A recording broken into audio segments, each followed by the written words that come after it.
Theorizing that one could travel within his own lifetime, Dr. Sam Becket stepped into the quantum leap accelerator and vanished. He woke to find himself trapped in the past, facing mirror images that were not his own, driven by an unknown force to change history for the better. His only guide on this journey is Al, an observer from his own time, who appears in the form of a hologram that only Sam can see and hear. And so Dr. Becket finds himself leaping from life to life, striving to put right what once went wrong, and hoping each time that his next leap will be the leap home.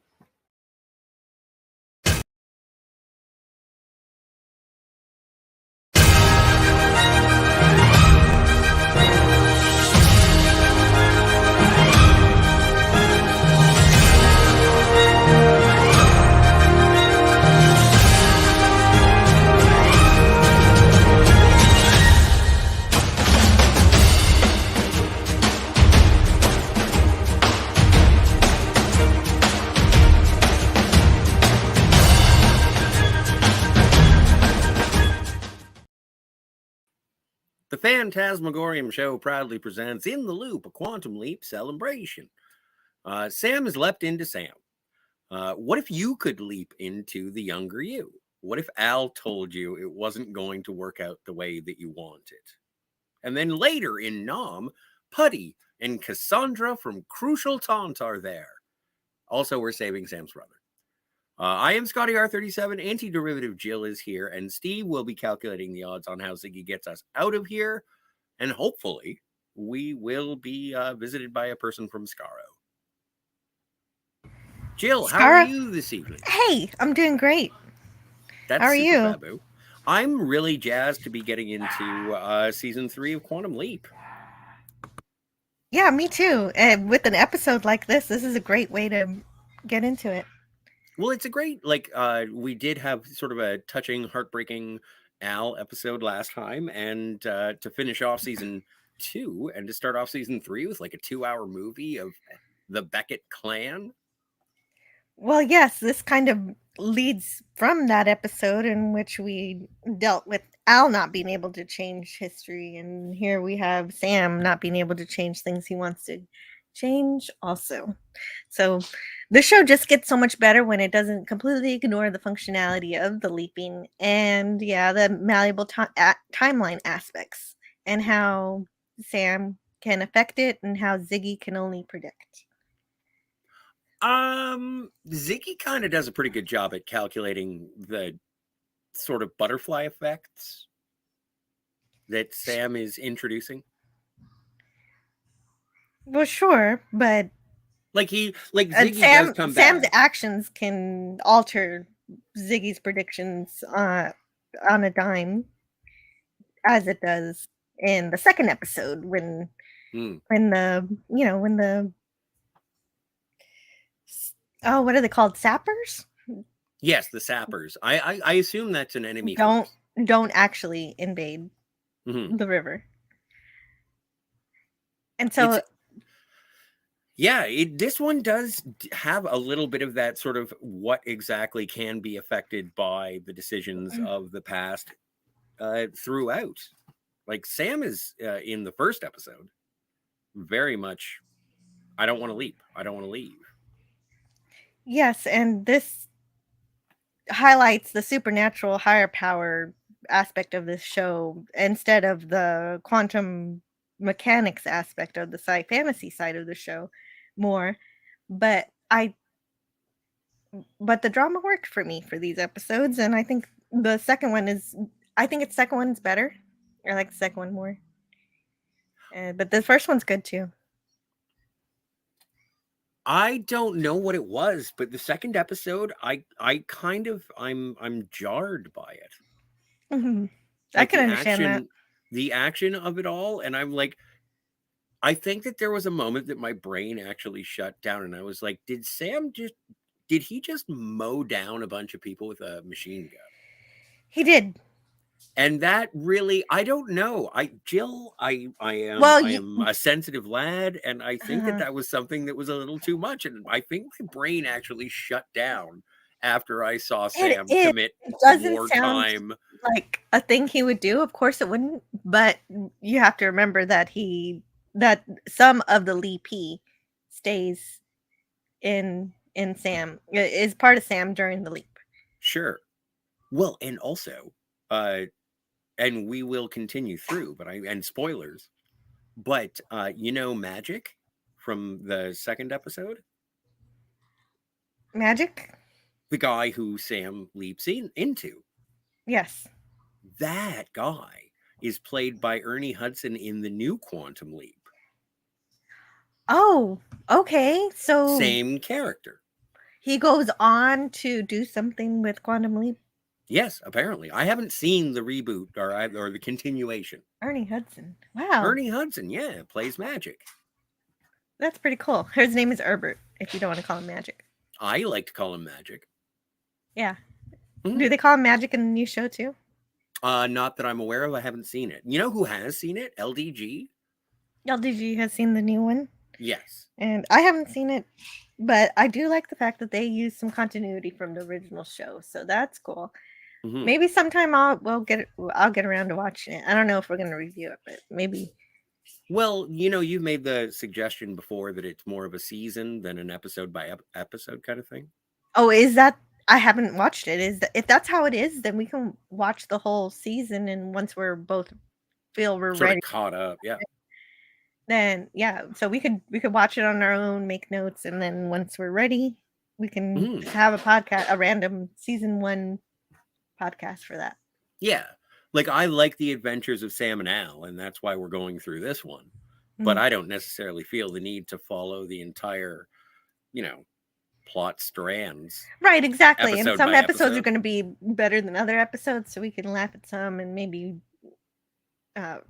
actually be surprised by some of them also at yeah. any kind of deeper Like I meanings said, that they might have. That's a good like I idea. said, I like I it. heard it was okay. So it's not like complete torture. I heard that too. Mhm. So, yeah, I guess we do have a leap home. Yeah, and this opening that we just heard is the opening from which I used for the opening for the podcast. So we're finally there. We are. I was gonna ask Ben from Cinema Gulp if he could actually match the opening credit video with your narration that we have already, and then I want to see if we can play that. Oh, that would be really neat. It would be kind of cool, don't you think? Like, we can't play the music, but no, it'd be interesting to put we can the video imagine with your narration. We can.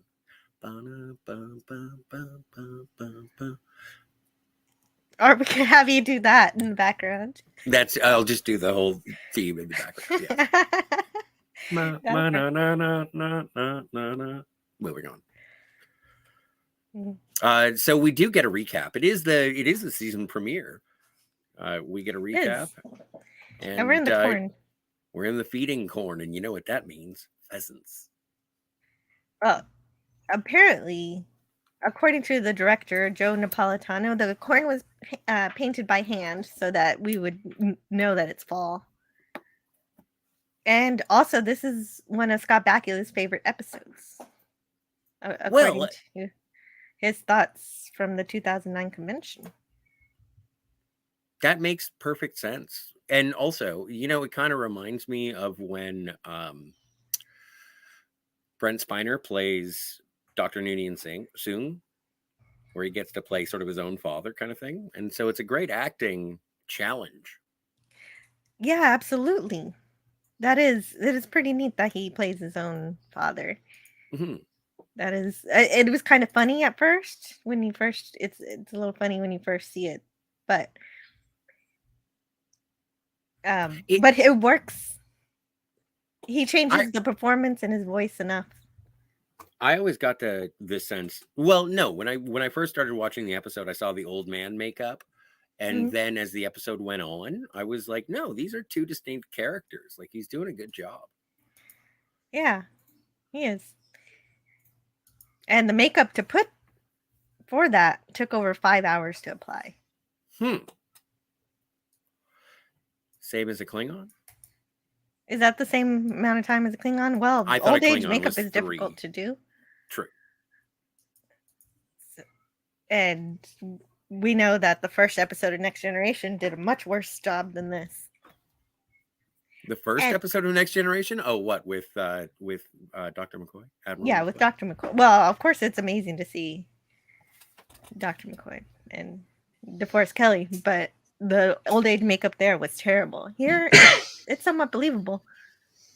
And welcome, who has just leapt in from the imaging chamber, Dalek451. Thank you so much for joining. Thank you very much for having me, Scotty. And hi, Jill. How you doing? Hey, Dalek, how are you? Wish I could say I was better.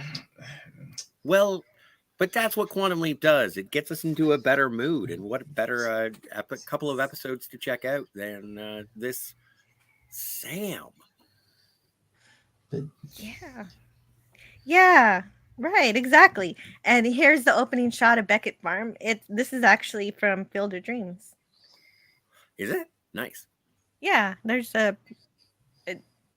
the notes from Al's Place say, the website Al's Place say that you can see the baseball field.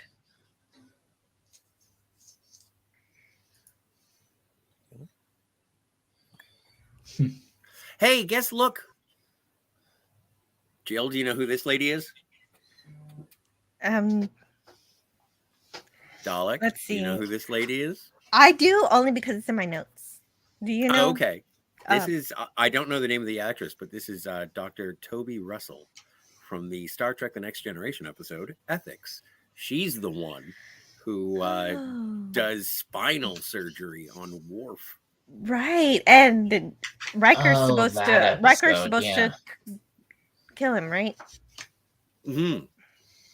And because So that's because Sam's of mom. Klingon tradition, her name is Caroline Kava.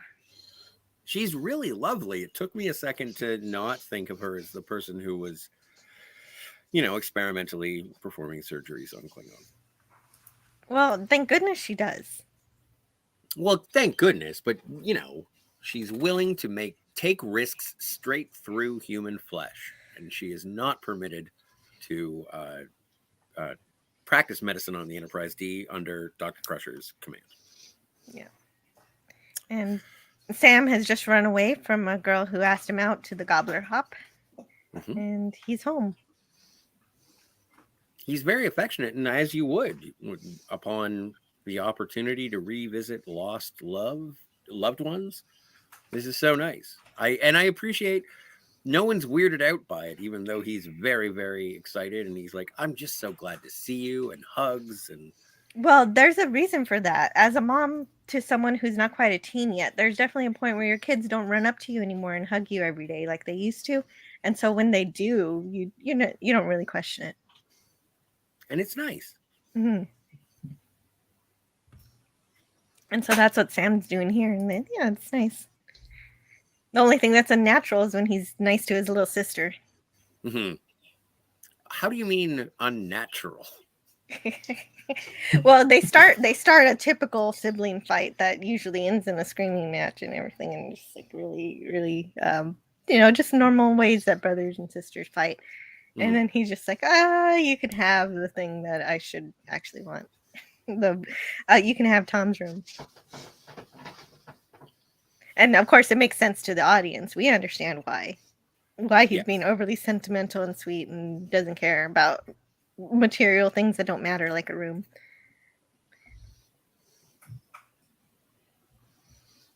Well, he's like, the whole thing is his home. He wouldn't be so preoccupied with a room at this point. The whole thing. Well, right. Sam wouldn't. This is like the nexus. Now. This is crazy. But 16-year-old Sam would care. Yeah. Oh, yeah, for sure.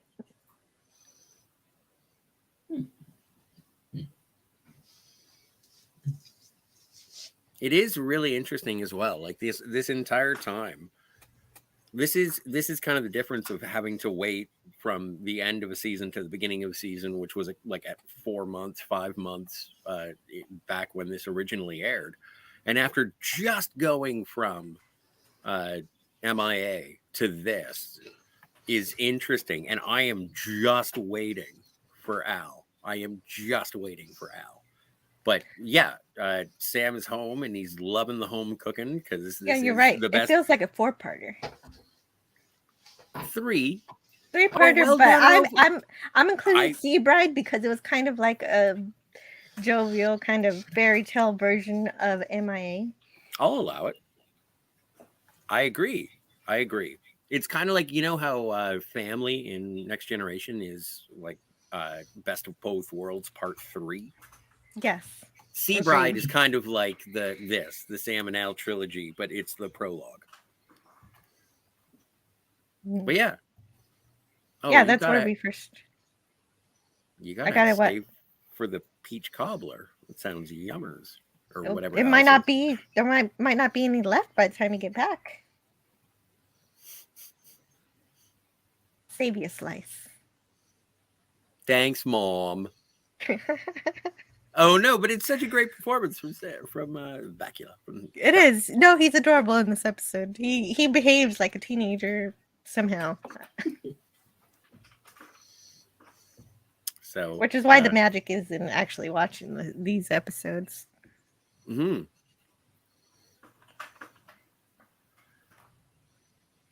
So this is a part where apparently a basketball game is going to change everybody's life except for Sam's. Well, that's arguable.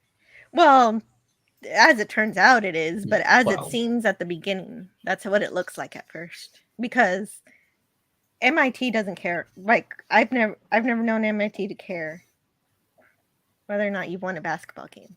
And that's where Sam is headed, right? Like right now? No, I mean he's always later. going to MIT. I know, but what? This game is going to change where these kids go to school and what careers they have. It's not going to change Sam's, is all I'm saying. Sam's already got a career path to success because of his intelligence and his ability to choose from at least 12 different schools. Mm-hmm. Oh yeah, and 2 of the teammates, they end up being doctors on their scholarship. Yeah, exactly. But Sam isn't sure he wants to play because he wants to stay home and help his family survive the troubles they're about to have, including his dad, who's going to die from a coronary because of he wants to get him to quit smoking and quit eating poorly. Yes. And Sam's dad, John, he smokes Lucky Strike cigarettes. And so we're not sponsored by them, but I'm just a big fan. Do you smoke those? No, I don't. I don't think they're available. Like you have to find them. I don't think they're. Hey, if anybody has any Lucky Strike cigarettes, please send them my way. Oh, in a previous episode, it says that his dad dies of a coronary in 74, but now it's 72. So, but I could chalk that up to just timelines changing because of the malleable timeline thing. No, you know what it was? It's because Sam shows up and says, "Stop drinking caffeinated coffee and eating butter." And so now he's all mad and he just drinks like he does the opposite. It has the unintended effect of making him more defiant. Yeah. And that's the weird thing. Was that a previous episode? Yeah. I don't remember which one. We changed the timeline retroactively. That's what Sam did. Sam, you son of a... Well, there's another thing. I think that Sam was supposed to, I thought he started college in his early teens. I don't remember when, but I have to go back to the episode where it said that he started college when he was really young. Yeah, that's a thing. Hang on a second. Maybe I'll take a look. Yeah, if you can find it, because I didn't have time to go to that. But it's weird that he's established. He's supposed to be a nerd. But here he is as a basketball jock. Yeah. Let's see. In his teen years, older brother Tom was killed in Vietnam. No, this is just going to do chronology. He graduated from high school at the age of 16. This is how old he is here. That follows with this. Okay, fine for now. I will report back later if I find something different. What's the average age of a high school graduate in the United States now? 18. But 18. So Sam's a prodigy. And also at the beginning of this episode, Sam's dad is like, "Don't push yourself like your brother. Your brother was 18 when he was doing this, and you're 16." Right. So. Yeah, you're in the senior basketball team as 16-year-old, so this is pretty crazy. Yeah, so he's still like, what do you call it? Gifted. You know who else is gifted is Ziggy. Ziggy is now able to predict new futures for people, even though before Ziggy could only tell what happened from the original history before things are changed by Sam. Oh yeah, how do you convince a 12-year-old girl to not elope with a man that she's never met? Oh, and I know. Terrify her. And yeah, terrify her as she is terrified. Katie is terrified. Yes. Well, hopefully she doesn't marry Chuck. I don't really know the future of this. She does. Series. That I think they say so here, but really, after all that, I feel like she was on her way to. She had to marry Chuck before the song "Imagine" comes out, because if she would have heard that song before she marries Chuck, it would be really stupid for her to marry him, because she would know at that point that her brother was right. So I'm going to read into this a little too much, but at the end of the episode at Thanksgiving, they're passing around beverages. Sam is proudly holding a glass of milk as he would, but Katie picks up a glass of red wine and goes to pound it like a cup of juice. And Tom stops her. And I was thinking, oh, now I get why Katie eloped with an alcoholic. It's because he's a drunk stew. Oh my God. Okay, yeah, that is reading into it. It's just a kid who's curious, possibly. No, that is foreshadowing for a pattern of behavior that she and Chuck, Katie and Chuck, went and they eloped because they were on some sort of crazy party bender. I'll give you a I don't know. There was one time where I was offered a shot of liquor on New Year's Eve, and I refused it. When I was a kid. So, and I'm not an alcoholic, but that doesn't mean that she's going to be an alcoholic. I don't want to put that on her in case she doesn't. I'm not saying that she's an alcoholic. I'm just saying in a flight of fancy, she may have found herself in a booze-fueled way. Oh yeah, that's possible. But don't we all? One night it was eloping. All of us do that. Not everyone elopes. Was she in Las Vegas? Why are we talking about this? Because I'm concerned about Katie. Ziggy says there's a 52% possibility. All right. Don't you understand now? I understand. Don't you think I understand? Don't you understand what I went through when I was with Beth? And then Sam does the perfect Swiss cheese brain, and he's like, Beth. He doesn't even remember the last leap. It is precisely presented in just even the action without saying Swiss cheese brain. Well, we don't know how long it's really been since that last episode, since that last leap. That is true. And the idea that a higher power leaping around Sam is rewarding him with this leap, like he thinks it is a possibility he's going to try to take advantage of. The only thing that is different is because it's you. Exactly. I kind of think, it would be interesting to watch the last episode of Quantum Leap before these two episodes. Okay, well, have you? I guess so. I might give it a go.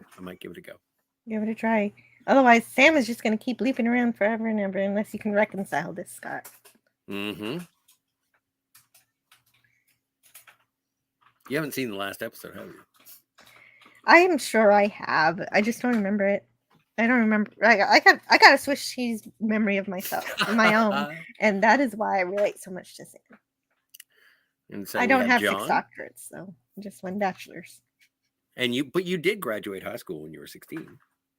No, I could Really? have, but There you they just stuffed a whole bunch of advanced, like gifted, talented, stupid labeled classes at me, and so they filled up my time. They made me busy. You brought up the grade point average of the school. So there's milking, and the chickens are fed, the hogs are slopped, and Sam has stolen 2 packs of cigarettes from his father. He didn't just steal them. I've done that before. He incinerates them. Yes, with the garbage. Now, what I'm suggesting is that John had 10 packs of cigarettes that week. Okay, and Sam took away 7 packs of cigarettes from that carton. All right. That means that when John goes into town to buy another carton, he has 10 more packs of cigarettes. Sam inadvertently made John smoke more. Oh. Thusly, and that means the next week he's used to that amount. Yeah. That I never would draw a conclusion like that. It takes one to know one. So I know I'm addicted to cigarettes. I am in John's shoes. But the only thing I did notice is that I did like how he could tell, since he drinks his coffee black, that it had no caffeine in it. And when that happened, that reminded me of Scotty and Relics when he knew the drink didn't have any alcohol. Oh yeah. Oh, doesn't John go like, it's coffee for people who don't want caffeine? What, like women? Yeah, like old women. Oh, nice. Yeah. Old ladies like decaf coffee. Yes. And then we get into what essentially, this is like a 4-minute lecture on a healthy diet for a person who could be suffering from a coronary, correct? That's right. This is a public service announcement. It is, but this is part of Sam taking advantage of this leap and trying to convince his family to convince his dad, first of all, to eat more healthy. Yes. And so he fixes him a breakfast of skim milk and bran cereal. Did you know that a man can thrive on whole milk alone? Not just survive, but thrive. That's not true. But that's what John Becket says. He's not a doctor. That's true. Sam is. But this does go on. Milk is important for your, for calcium, vitamin D, bones. Yeah, but not your mom, not your milk. Isn't that a thing? Yeah, exactly. Well, up until you're like 4 years old. After 7, it stops being helpful to you. Yeah, I'm just not. I like milk on cereal, but we don't have to talk about the, nutritional value of lactation from like different animals onto humans. I'm not a vegan or anything. I'm just saying it's kind of weird. It is weird, totally weird. Eggs. Hey, would you like to have some chicken ova? How would you like your chicken ova? Scrambled? Great. Farmers, they are the backbone of the world. Thank you for being there. He likes cigarettes and regular coffee. Me too. I'm with John.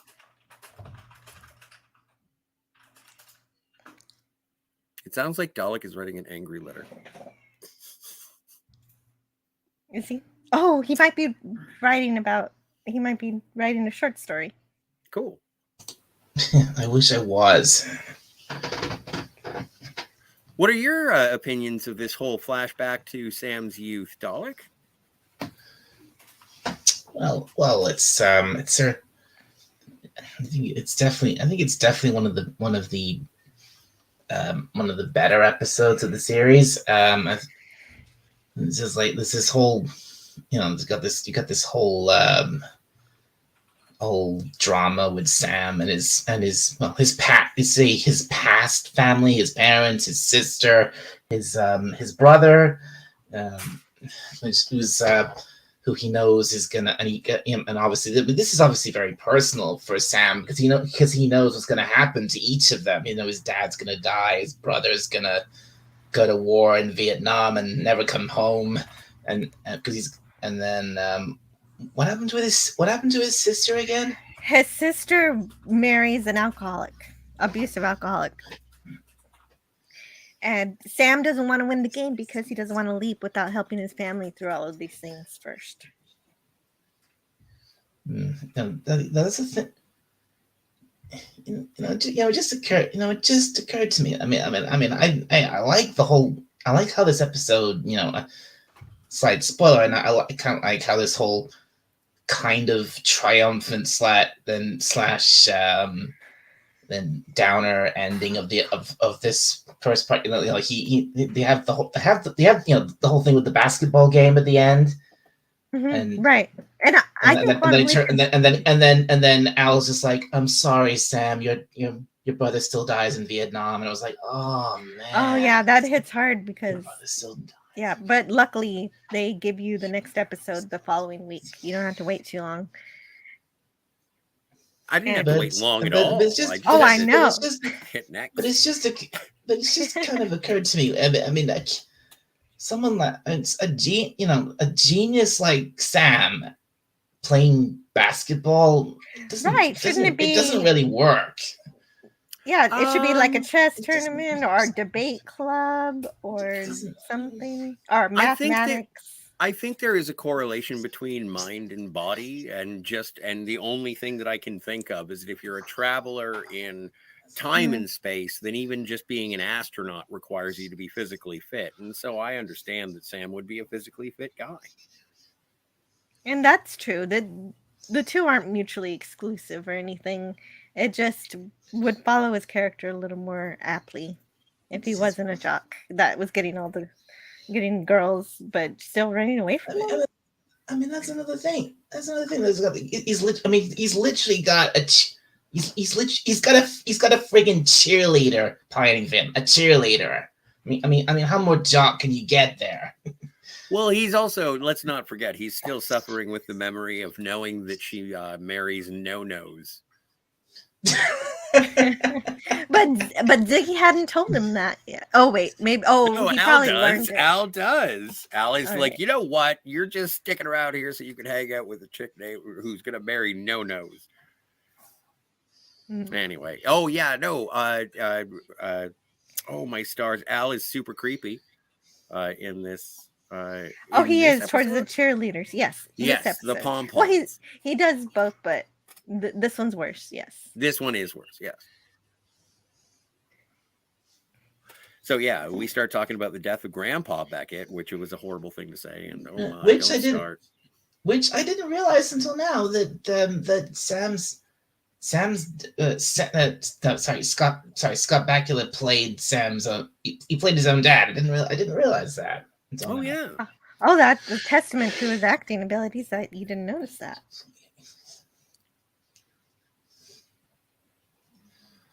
And so, yeah, Al is very much. Come on, pal. Yeah, let's go play basketball. You gotta go see your friends. You gotta do the thing, save the lives. Do the thing where you put right what once went wrong. Well, it's also a nice. And I like that.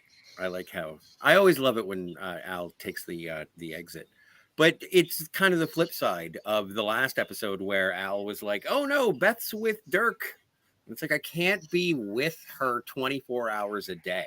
And now Al is doing the same thing. It's like, so come on, just go play basketball, hang out with your friends, shoot some hoops.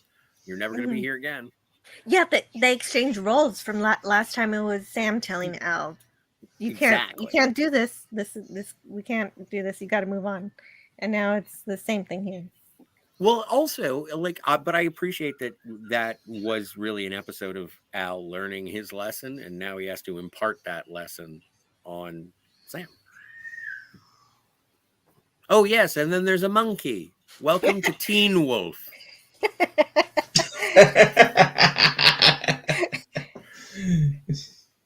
And but he's schooling all the boys on the team because they have to go and they have to make all state, and then it turns out to be Tom Becket, you old Sally wag. That's how he's reunited with his brother. I forgot Yes, about yeah. that. And so they go, and Sam is all about like, you're gonna yeah, die. this scene is where he's trying to convince Tom not to go to Vietnam, and Tom's like, but I thought you. And Tom is just like is going on this spiel about it being all patriotic and all that. And of course, I'm going to go to war. It's like, well, he does. Okay, and this is so weird in terms of a philosophy about Vietnam, but like Tom talks about the Vietnam War as if it is America testing its limits, and so even if it can't go that far, it's beneficial. There's a weird commentary. This is I think these two episodes are both written by Donald P. Bellisario, and they are like, this is He was in the service himself. He was a pilot. Yeah, absolutely. And so there is a commentary. Again, this is 1990. There's still we're still dealing with like Platoon, Full Metal Jacket that had come out within the last 3 years. Like the Vietnam War is a thing in the United States, and so this episode is not only taking advantage of that sort of questioning and social commentary about how you look at it, but from the context of the time in which it was patriotic and right to do so. And it is interesting. This line right here exemplifies. I mean, he used to be for the flag amplify on the 4th of July, right here, being all patriotic. Yes, exactly. Yeah. And that explains why Sam's mother wants Katie to take off the shirt, make love, not war. Yes. And this is exactly what Sam is saying. It's not about the war itself. All right. Sam's sister is like a little mini wannabe hippie. She's going to be a drunk and run away with another one. Anyway, and Sam says, I just don't want to see my brother die in a lost cause. And then, yeah, it's an interesting back and forth where it is two brothers. And then this is where Sam finally says, okay, well, I'm like, Tom, you can't see the future. And Sam's like, yes, I can. I'll prove it. And so this is where people started investigating as to whether or not Sam can see into the future, because you're going to flesh out two pheasants. You're going to hit the first one and miss the second one. And what happens? They call a doctor, which I thought was a little extreme, but okay. Right. They call a psychologist to their home. Mm-hmm. He has a stethoscope for reasons to show he's a doctor. Well, yeah, but what saves Sam being carted off to the mental institution is his intelligence. They say because he's so smart that he's just creating this fantasy to cope with Tom going to Vietnam. Oh, and then Tom says that he talked Sam out of the basketball scholarship. He said MIT was his best bet. The doctor he's protests. Right about that. Yes. Oh, absolutely. Oh, and isn't the doctor from Indiana State? Yeah, exactly. That's why he had to stand up for it for a second. Yeah, I'm on the alumni. Yes. I don't think I'd defend my university. I like my university, but yeah, someone said they're going to MIT. I would not tell them to go to Texas A&M Corpus Christi. Well, yeah, okay, fair enough. Well, I wouldn't know anything about that because obviously I don't know a thing about American colleges because obviously I'm not American. I never grew. Well, replace MIT with Oxford. Okay. Right. Or Cambridge. Yeah, one of those two. I don't know which one's the more sciencey one. I think I'm not entirely certain, but I think maybe Oxford's the more maybe it's a pretty close thing between Cambridge and Oxford, but and which one's the more old traditional scholarly one and which one's the more science one. I'm not too sure, but they're both two of the most oldest and most well-known colleges in the UK. So or should I say universities, not colleges, because there's a bit of a difference here. It's true. I always say college, but I really mean university, and that's what we do. We interchange the two words.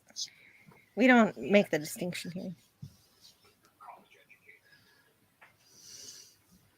I mean, I went to college during a few years ago, but for a few years. But I wouldn't call that a university as such. It's not.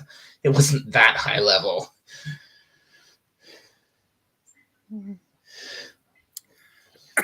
I have a coloring book. So anyway, Katie is sitting on the swing, being warned not to run away with a guy named Chuck. She seems to have good taste because she says, I would never go with a guy named Chuck. Yuck. Yeah, yuck. Oh, is this? This is the part where Sam sings "Imagine" to her. Mm-hmm. Yeah, and also tells her that the Beatles breaks up. That's right. He tells her about the Beatles. Yeah. And and then Al says, don't tell her. Don't tell her what happens to John Lennon. Right, but we'll have it. Isn't there going to be a Quantum Leap episode later about it? John Lennon? I don't think so. About John Lennon? No, okay. Maybe something else. Oh, maybe I'm mixing that up with the JFK episode. Excuse me. Yeah, maybe it was. I mean, maybe it was that, because I think that's like but in terms of like big major historical events that Sam gets wrapped up in, that's probably the biggest one. I mean, the JFK assassination. Well, I was looking ahead, and I think the second last episode of Quantum Leap, he leaps into Elvis Presley. He does, yeah. Oh my god! The second to last episode of the whole series, he leaps into Elvis freaking Presley, mm-hmm. a young Elvis Presley. Anyway, so Katie's listening to "Imagine" by John Lennon, and she breaks into tears. She goes, she does a good job. She does. Well, it's kind of spooky at this point and also Sam is doing such a great job. He is. Like Scott Bakula singing the song, playing the guitar. Kudos. This man needs an Emmy. Actually, yeah, I think I'd like this more than I think I might like it more than the original. I want to hear the whole thing. And so I found out that a full version of this song, of Scott Bakula singing this, is available on the soundtrack called Sweet from the Leap Home. Wow. On the official soundtrack for Quantum Leap. We should totally not pirate that. Wow. Never do such a thing. Go buy it from your local eBay. Scott Bakula, if you are listening, please. And if you know Scott Bakula, let him know. Send us a copy of this and we will review it. If you have any notes, we will read them on air. I think we did it. So anyway, Katie freaks out and says, if I believe everything you say about the future, then that means that Tom is going to die. And I don't want to believe that. And Al says, see, you're not doing anything good. All you're doing is scaring these people. You're making their lives miserable. Nothing is changing. As his dad runs out with a cigarette hanging out of his mouth, Sam is not doing anything. Oh, well, and like you said, Sam just got... He just upped the intake of cigarettes of his father instead. Yeah, I know. Statistically, he's keeping them in college. So Sam goes and runs, and I ran. And he quits. I quit. Yeah. I quit this whole thing. Well, but he yells up to, what is it? God, time, the universe, whatever it is. This is where there's a little bit of a spread of ambiguity in terms of the Yahweh of the existence. It's not really Highway to Heaven anymore. It's just what is the mystic power of the universe. Yeah, and then exactly. we cut to John Becket, who is praying, thus cementing the fact that this is a Christian world. Well, anyway, who doesn't pray before Thanksgiving dinner? Even Canadians. if you don't normally pray, like it's like a tradition kind of thing. I don't know. Well, keep in mind we don't have Thanksgiving. All right, I'm the only American here. You are. Our Thanksgiving isn't even in the same But month. yeah, that's the thing, isn't it? Jill's in America, Scotty's in Canada, I'm in the UK. Yeah. It offends Dalek for us to talk about Thanksgiving because that's when we broke away from the fatherland. No. Thanksgiving doesn't. I kid. Thanksgiving doesn't offend me. It just at all. I've just never celebrated because we don't celebrate it here. Do you have like a harvest festival?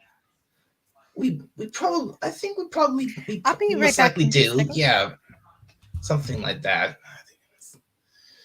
So they're having Thanksgiving, and this is where I think that it's obvious that Katie, the Chuck that she goes to hang out with, I think that this is a proclivity of Katie's, and that's why she was drawn to a similar personality type. Anyway, not maybe inappropriate conversation around the So she's Thanksgiving table. So basically, she was by marrying the guy she did. She was kind of emulating her father. Oh, wow. That's, I don't know. Perhaps that's an interesting perspective. No, I think it would be a common thing. Any large gathering dinner that you would have wine would be involved. I mean, And it would be a big. It looks like a big celebration here. Yeah, of course, there'd be alcohol involved, some kind. Mm-hmm. And wine is the most socially acceptable. So anyway, they were playing basketball. Well, I never thought about this episode as being. I might play this at Thanksgiving again. Yeah, no, please. And also, you have to play part 2. You got to play part 1 and 2. So anyway, they're going and they're talking about how awesome basketball is and how you're gonna. Okay, if I win, you have to dig yourself into the deepest hole in Vietnam on April 8th. That's what you have to do. And Tom says, "Don't start, you son of a bitch," or something like that. And he says, "Fine. If you win, I will bury myself on April 8th." And so Sam says, "Okay, I'll win." Yeah, he says deal. Also, Tom teaches Sam how to do this awesome jump hook. And so it's supposed to drive the chicks wild. That's what Al said. It's supposed to melt their hearts. Yes. So I don't think so. Okay. I've never seen hearts among other things. There's no nose. No nose is, I was expecting less of a nose. Yeah. he has quite a bit of a nose. He just kind of has a weird thing attached to his nose. Yeah, he's got a wonky nose, but he's not no nose. I'd call him wonky nose. Either way, boo to the makeup department. Well, today they could use CGI to chop off his nose. Of course, I know. I criticize one thing about Quantum Leap per season, and every time you give me shit for it. But yeah, they're playing. Sam gets the wind knocked out of him, and he gets to do free throws. He gets them, and Al is just being sort of obtrusive in this. He's being intrusive. But Elk Ridge, yeah, it's going to be 40-42. He gets both of the free throw shots. Apparently, I didn't. You know what? This turns into one of the best sports movies ever, as well. He gets the final 2 points, and everyone rushes the court. I believe that's what you play basketball on. And yay! John kisses Toby Russell, and everyone's happy. But what about Tom? What about Tom? Everything is working out. Ziggy's happy, super jazzed. That chick doesn't marry no-nos. Apparently that's good as well. But she doesn't marry Sam either. No. Well, no, because Terry Hatcher from the first season. But they seem really happy that she doesn't marry No-No. So, now 2 people don't exist. Hooray! We erased humans. Quantum Leap. I never even thought of that. Oh no! Malleable timeline. So Tom! Well, yeah, Tom, Sam infests the timeline with the word awesome and knowledge of imagine. And yeah, it's malleable timeline BS, but it melts my but you know heart. what? And I'm okay with it. This is one of those things. Like, remember when Sam invented the twist with Chubby Checker? Oh Yeah. yeah. Like Yeah. that was dumb. I don't like that, but it was fun at the time. But it was like, if you really think about it, it was kind of stupid. You invented Peggy Sue too. He also invented Peggy Iggy. Sue.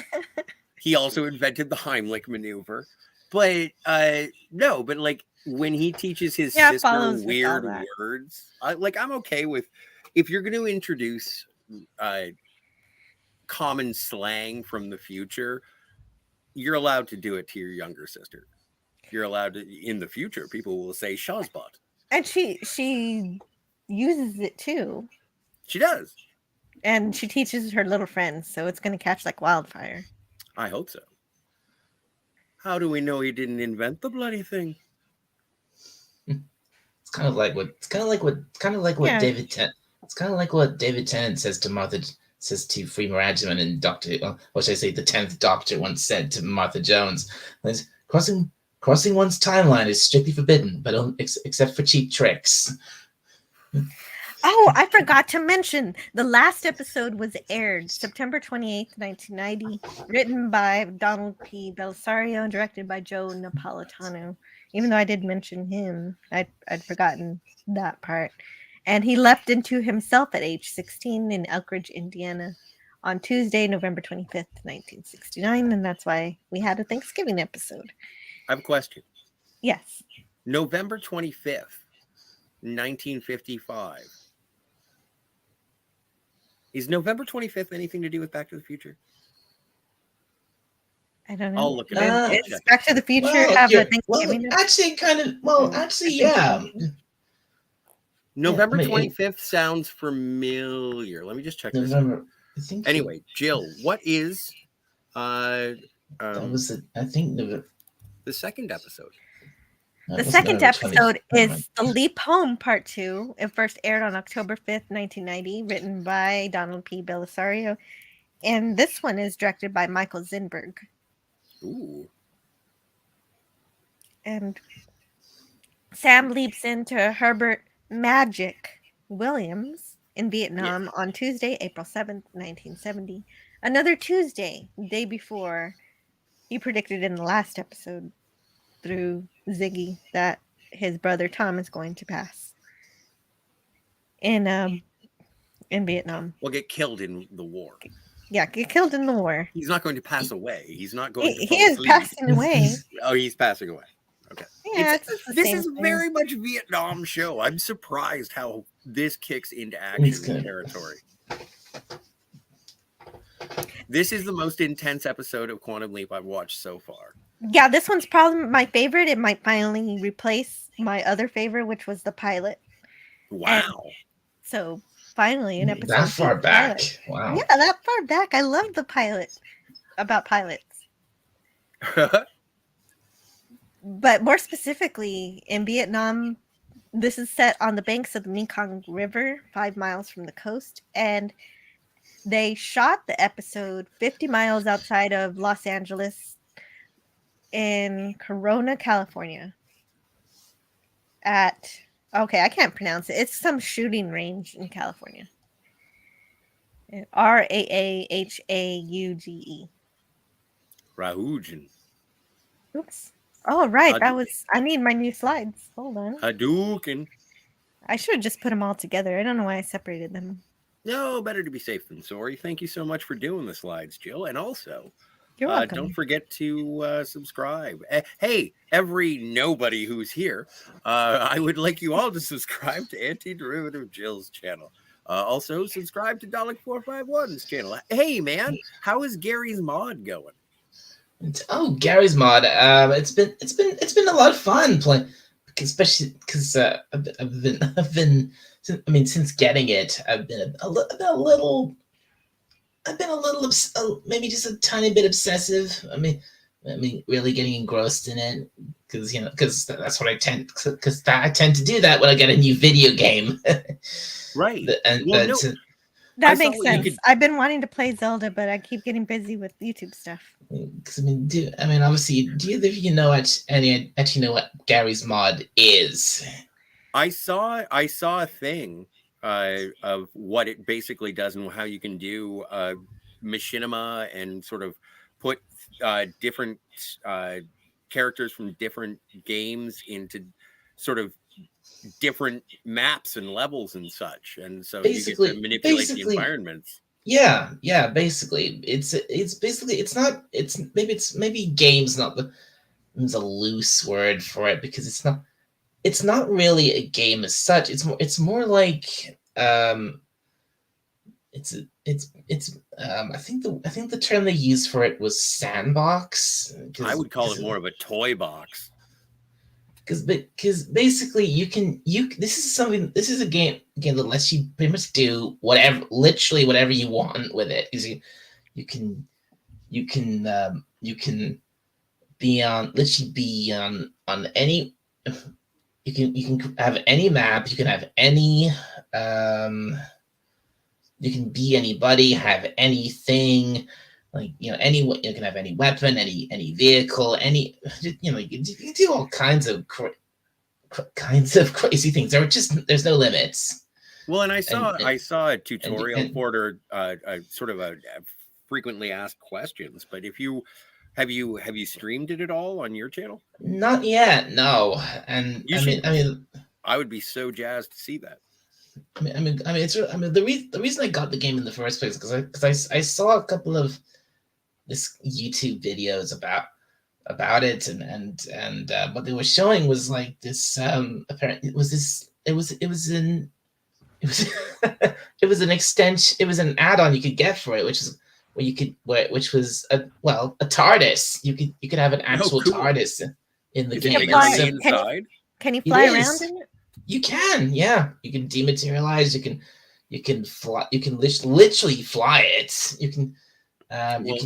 You can go. It's big. It is bigger on the inside. It is the TARDIS. And so you can be a Dalek with a TARDIS.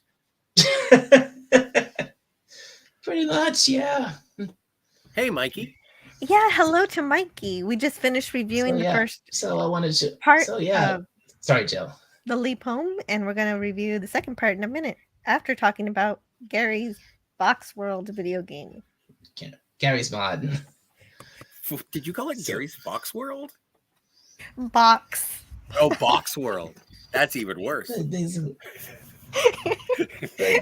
But yeah, I mean, if I do stream the game, I'll definitely want to. It'll be to show you the TARDIS add-ons I've been playing around with. I mean, I think my favorite one is there's a few different.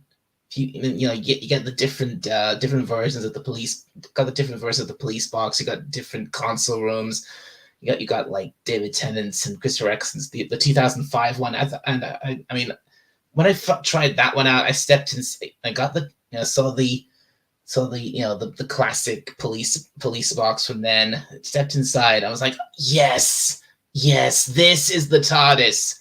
This is the one that I remember. This is the TARDIS right here. It was just glorious. and then my other favorite one is it was Peter Davison and Colin Baker's TARDIS from the mid to late 80s. Mm-hmm. And there's not just the Doctor's TARDIS as either. You got different TARDISes as well. As you can even have the Master's TARDIS. Everyone goes crazy about the Master's TARDIS. Well, does anyone have a TARDIS that can actually change its shape? Oh, with the chameleon chip or whatever? Well, chameleon circuit. My mistake. I'm sorry. Funny enough, this TARDIS add-on, the main base one actually does have a chameleon circuit that you can use to like literally you can see it change the outside the appearance from magnet from the outside. Can you make it a Stay Puft Marshmallow Man? Because that'd be cool. If you could maybe create the right add-on for it, maybe you could. It would be weird, but well, it sounds like you can do anything. If it's a mod, then people are gonna. If the game's called mod, then people are definitely the whole game. The whole game's a mod, so I think you can pretty much do it. You can do pretty much anything in this. Limited only by your ability and imagination. All right. So meanwhile, back in Nom. So this is from Al's Place. It's a clip from the TV guide of what you would see in that particular TV guide from. Was it on Friday? 1990. It says FR. Yeah, I guess FR. What was October 5th, 1990? Yeah, Friday. Yeah, FR is Friday. Cool. Well, 8 p.m. on Friday, the second episode of Quantum Leap. Get your popcorn. That's not a good time slot.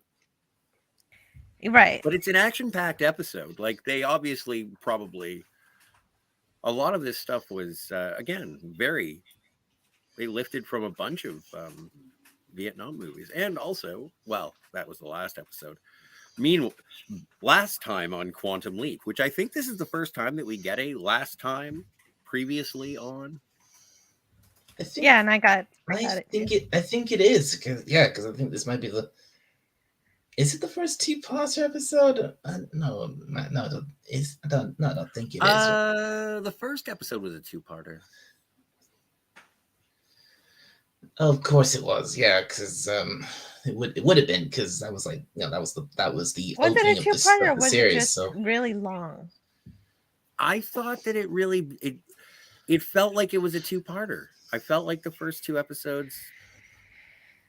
It may have been long enough. It was two leaps in the first episode. Okay, we'll go back anyway. For all intents and purposes, you're right. You're correct. It was a two-parter. Okay, so this win. But I didn't win. I just guessed. Sure you did. I took a shot. Ziggy said I had an 82% chance of success. Hey, Matt G is here. Hi, Matt G. We're in Nom, and Magic just said something, and everyone starts shooting into the bushes. And apparently they got the enemy. And there was much rejoicing. Thank you, Magic. This Leap Home Part 2. Yes. Is there a song here? Is this Wild Thing? Are they playing Wild Thing here? They play it somewhere around here. Okay. Dalek, did you watch this episode this evening or recently? It's not a test. If you say no, it's cool. No, I've not. I have not seen this episode recently. Unfortunately, it's been quite a while since I actually watched a lot of this really. Because I think the last episode, a couple of episodes I watched was like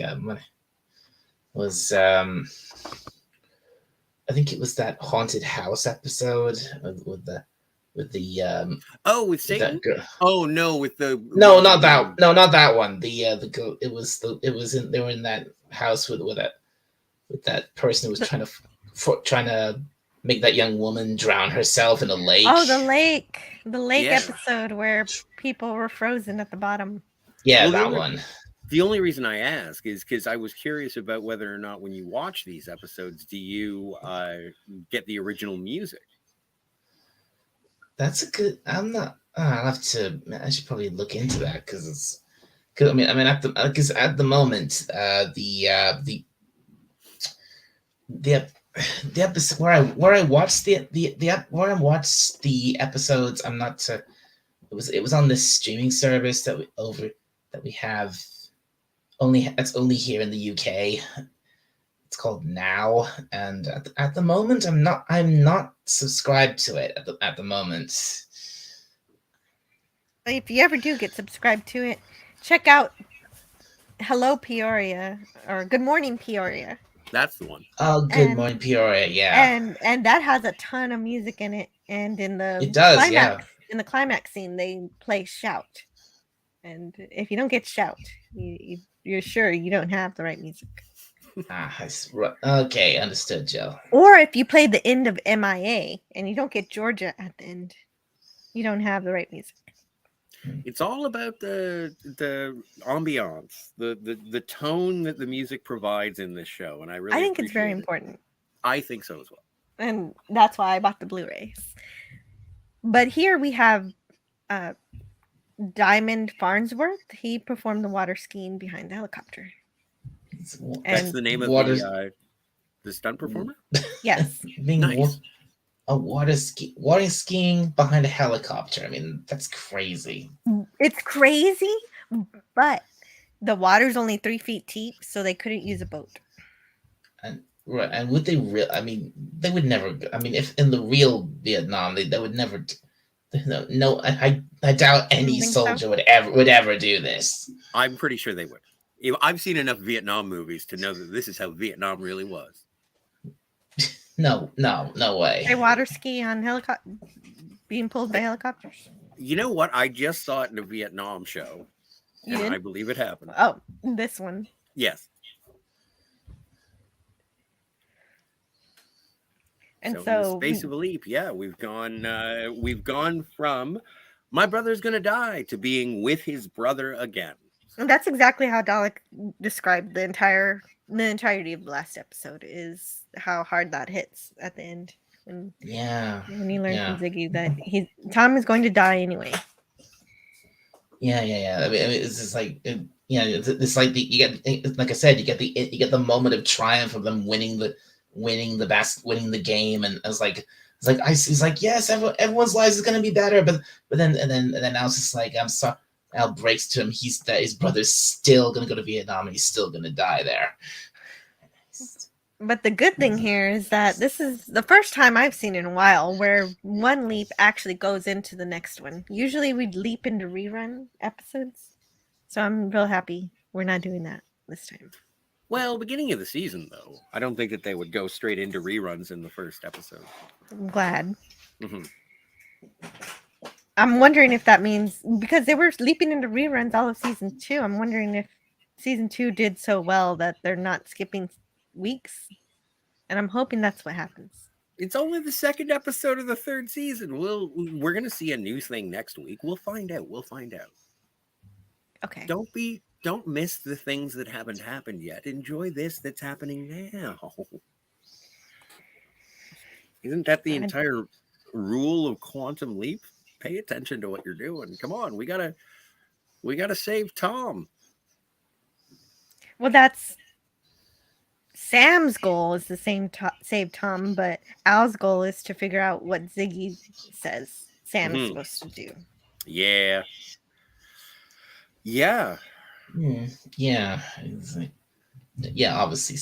Obviously Sam wants to save his brother, but and we don't find out the price until it's too late. Well, yeah. Oh, that's right. Oh, yeah, that's right. There's there's a cost. Yeah. The end of this episode is it's both a triumph and it's also really tragic because at the same time because to save big spoiler, to save Tom. Yeah, that's fine. Someone else had to die in his place. Exactly. And one interesting production note is that David Newsom, who plays Tom, was given real SEAL training to prepare for this episode. So that's one of the things that makes me really like this episode, because the military aspect of it was taken very seriously and they tried to portray things realistically. Not that I know what would be realistic because I haven't done any of this stuff, but that tells me that they tried. It adds to the truth of the situation, and same thing as Mikey said. Like the Vietnam stuff, it seems very true. It seems very realistic for a television show. Like this is. And another reason that might be is because they had somebody who in the episode they call him Doc. He's played by Rich Whiteside, and this was his first time acting. He was actually a real Navy SEAL, and so he didn't only act. He also served as a technical director for this episode. He served 3 years in Vietnam. So they had a direct military consultant for this episode, which is really cool. Yeah. Meanwhile, Tasha Yar. That's not Tasha Yar. No, it's not. No, that's not Denise Crosby, is it? No, it's I was not. making a joke. She just looks like that roughened. It's Brie Larson from Kong Skull Island. Yeah, it's just. Her name is Andrea Thompson. Yes, of course she is, and yes, playing tragic Maggie. figure. I'm making fun, but yes, You can. Maggie is. That's allowed. Maggie is a very brash woman. She's a go-getter. I know they are playing Wild Thing around here for sure. Okay. And that was Putty from Seinfeld, who was water skiing. So he comes out of the water. Yeah. Well, he does. And he asks of the blonde lady out. Blaster, you're talking about Blaster. He I'm hasn't talking done that about yet. Blaster. And then there's that guy. Right now, they think that they're playing that he's dead, but Sam really thinks it might be in danger. When everybody else is playing it as a prank. And we all laughed, except for that guy. He's not nonplussed. He's nonplussed. Excellent. Yes, agreed. And so wait a minute. The scare was the water scare was Tom. Was it someone else? No, it was Blaster. Somebody else. Yeah, it was Blaster. Oh, okay. They were just playing a joke because played by Patrick Warburton. Putty. He also played the Tick in the superhero television show of the same name. The cartoon in the 90s? Not the cartoon, the live action version. I didn't even know there was in a the live 90s. action. Oh. Yeah. Anyway, you guys have to tell me what happened in the Vietnam thing, because I got so distracted by the fact that this was in Vietnam. I didn't know what exactly they were doing. I only vaguely understand that they're trying to do a mission, but there's so much gun stuff and Vietnam stuff going on that I'm just like, this does not. You don't even know what the mission is? I don't even know what the mission is. The mission was to save POWs. It's a huge part of the plot. What were you doing? I was flabbergasted. She has the roundest camera lenses in Vietnam. Yes.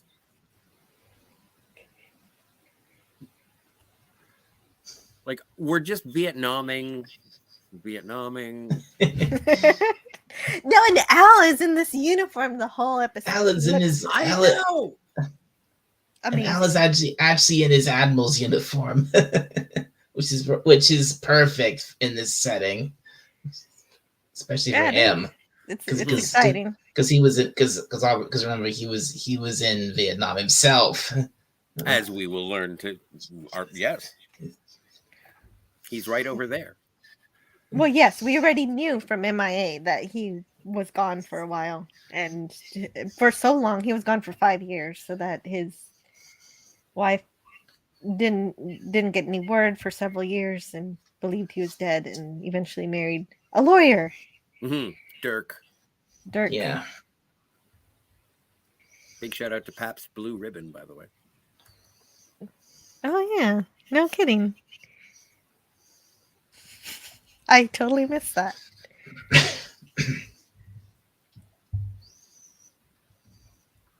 So, yes, they Vietnam some more. We're all Vietnaming.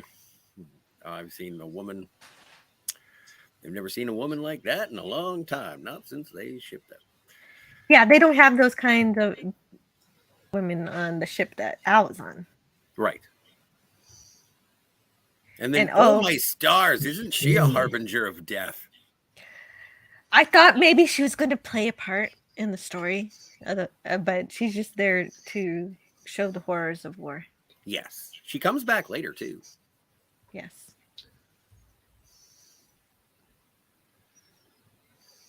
And, yeah. So, Al, still there in Right. Vietnam. Mikey Seas4 says, the water skiing scenes from Apocalypse Now are a great example. I love the smell of napalm in the morning. Oh, Mikey, you know what? I've only seen Apocalypse Now once, and I have absolutely no desire to watch it again, although I know I will have to at least twice more.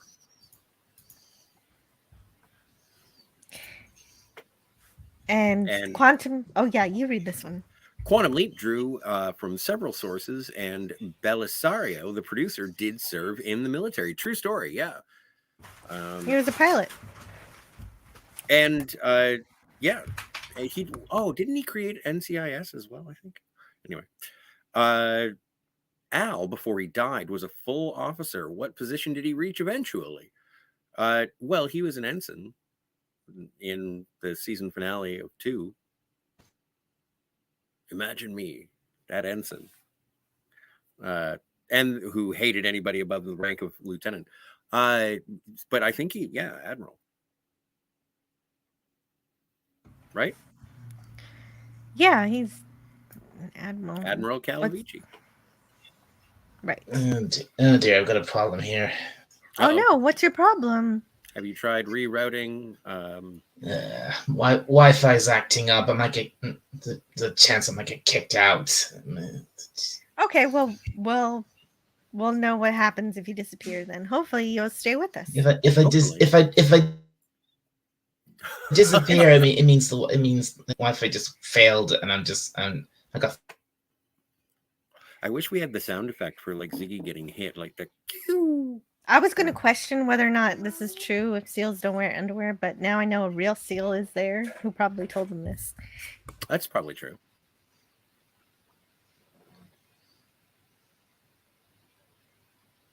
So seals never wear the underwear.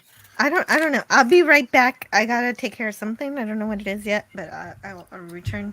Okay.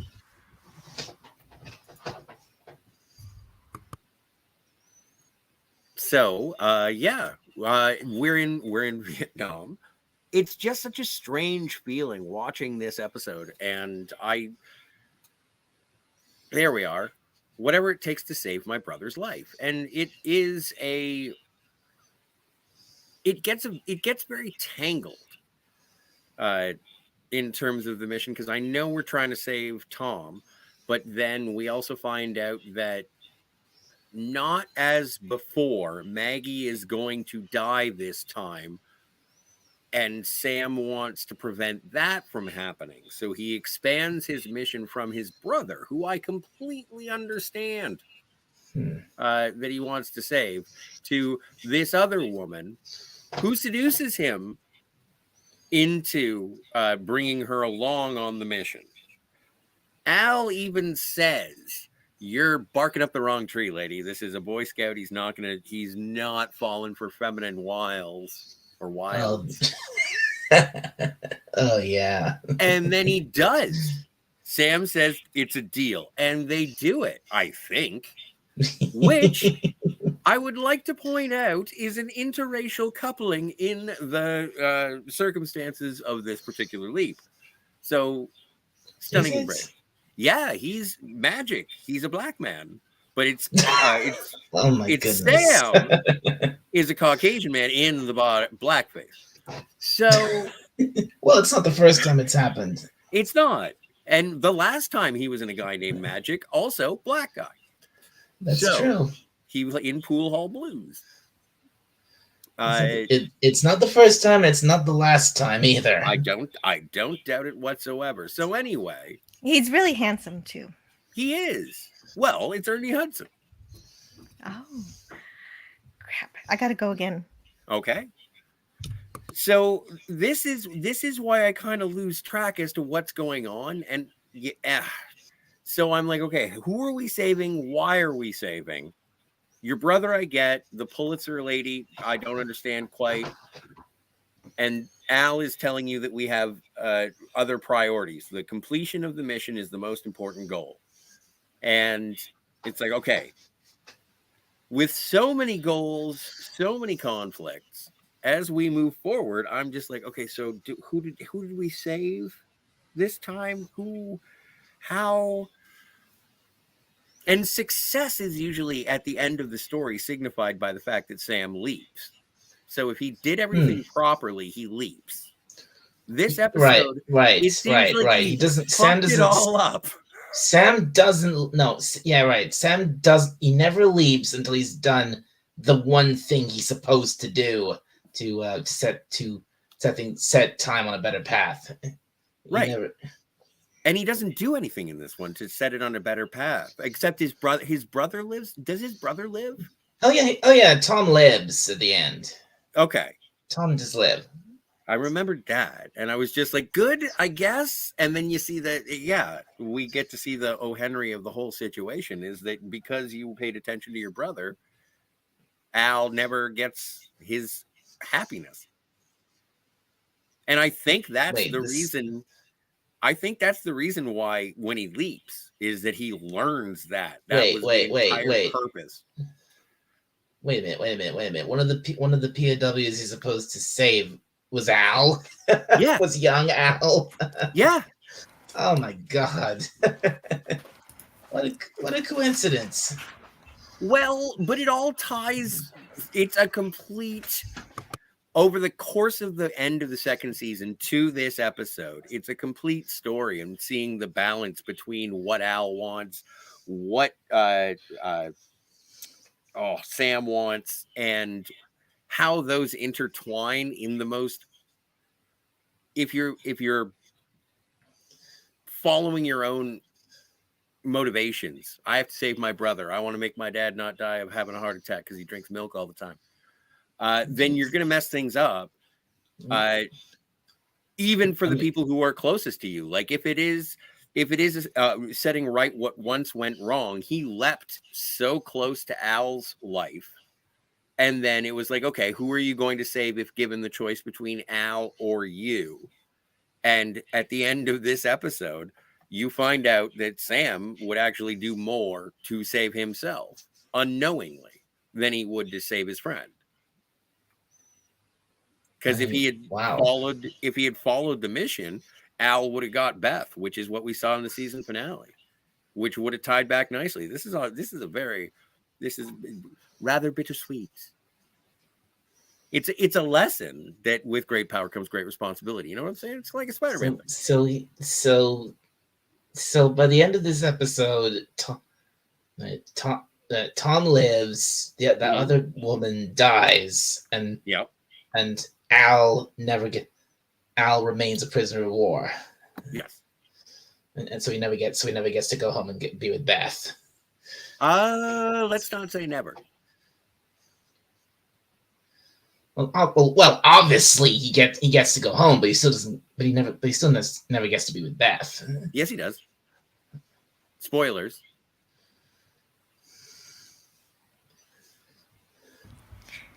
I didn't know that. Know what? That Al will get to be with Beth eventually? You don't know that. I could be lying. Worf might have died in First Contact. That's literally. He's lying. I'm gullible because I'm reaching for something. That's of all the spoilers you could give for the show, that's the biggest one of them all. It just is. Which one? The whole thing with Al and Beth. It's lovely, isn't it?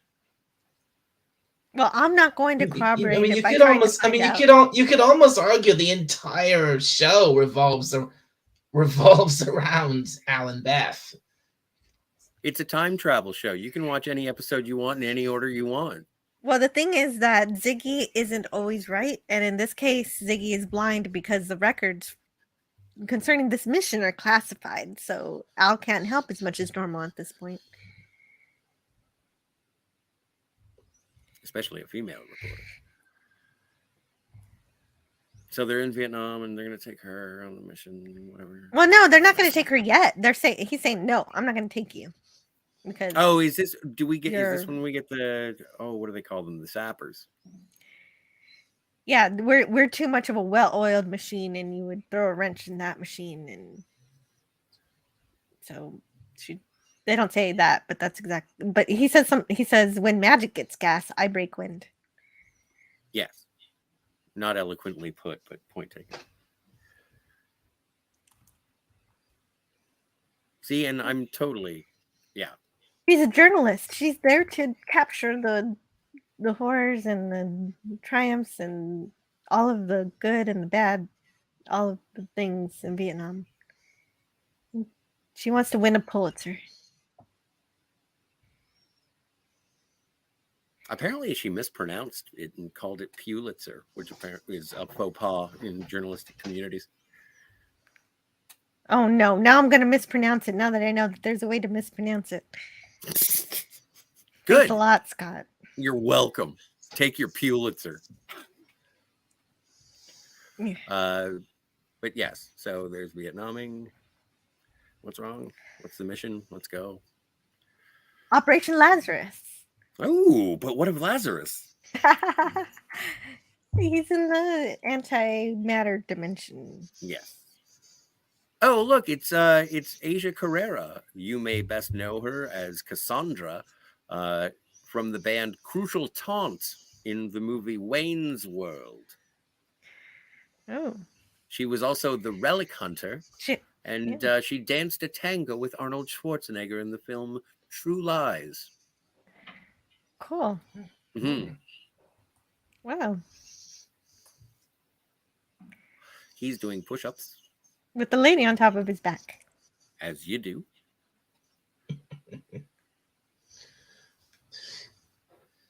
Oh, we never get to see this thing that magic can do. Or Herbert, or future Winston Zeddemore. But it's something that requires being double jointed. Apparently. Well, she wants to find out, that Maggie lady. Mm-hmm. And to stretch his I'm sorry. Muscle. I gotta go at the weirdest part. Yeah, no, fair enough. It's a physiological necessity. There we are. But yes, it is with Vietnamese era conflict, bartending, roughhousing, and sexual innuendo. That was a weird word salad of saying that they're just funning about bar stuff. Yeah, have you ever, Dalek? Have you ever been to Vietnam? Me? Yeah. Been to Vietnam? No, of course not. I mean, the closest I've been to Vietnam is probably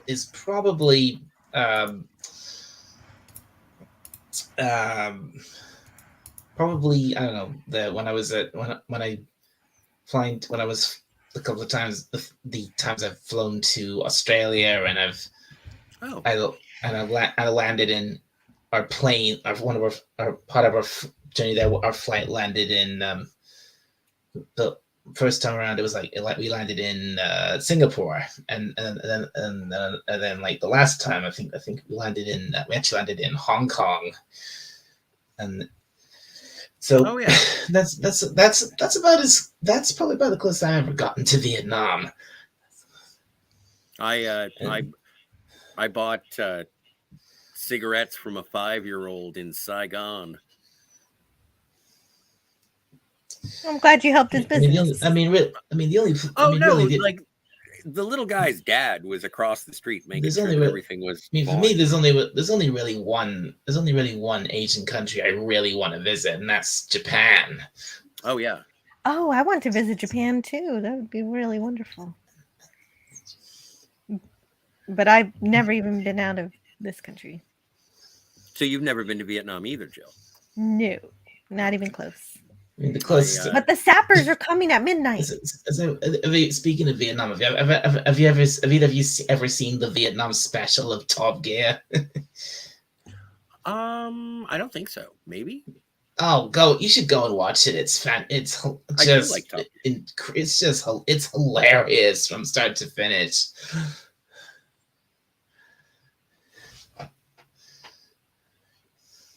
I had to chase a girl on a moped in Hanoi. Why? Because we got separated and she had the house key. Oh. It was fun. It was great. It all worked out. We got helped by a guy because they just sell they have stacks of books and they'll just sell them to tourists. And so there was this guy who had like 20 books on the back of his moped. And he was like, oh, yeah, I saw her. She went this way. She was looking for you. Because I guess I was the only other white guy in Hanoi that day. And so, that helps. Yeah, well, come on. I was a minority. Cool. Yeah, it was a fun time. So that was what it was like in Nam for me. Yeah, usually when I get lost, and I don't have my cell phone on me, I just look for somebody else's cell phone. We used to just have payphones, but now you have to ask strangers to use their mobile device. Well, and if you don't speak Vietnamese, it's tough. It would be. Yeah, it's weird. Yeah, it's weird that, isn't it? In a lot of places, payphones are either just out of use, or they've disappeared altogether. Because especially, I mean, over here, walking around here, over here in the UK, I see these old, out of use payphones just rusting away all over the place, and especially like yeah, I mean, just in my home village where I where I live, there's an old red telephone box which is just out of it's there, but it's out of use. Right, has a gun.